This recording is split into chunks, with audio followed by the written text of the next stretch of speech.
Hey guys, Sean here. So I'm just doing a quick video. Ben Tyler about a week ago sent me a AutoSync system to test out with the AutoTec Pro Tesla style screen for our truck. So I just got it in, got it programmed and installed. I'm gonna get it fired up here. And to do that, since my truck's running, I have to hit the defrost button 4 times. There we go. So it just fired it up, and it looks like I can scroll through all the menus. I haven't really researched everything that this thing can do, but I know that it's pretty hooked up. So I'm gonna mess around with it for a while, but I just wanted to show you that it does work on this screen.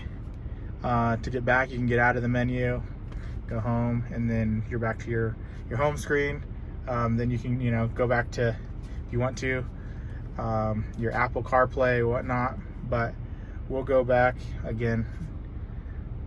So here's the emulator for our stock screen, and then 1, 2, 3, 4. Let's try this again. 1, 2, 3, 4. There we go. And it kicked it on right there. So again, AutoSync, it looks like it does function through this unit, which is really cool. If you guys have any other questions, hit me up again. Leave a comment in the comment section below. I'll try to get to them as fast as I can. Thanks. Bye.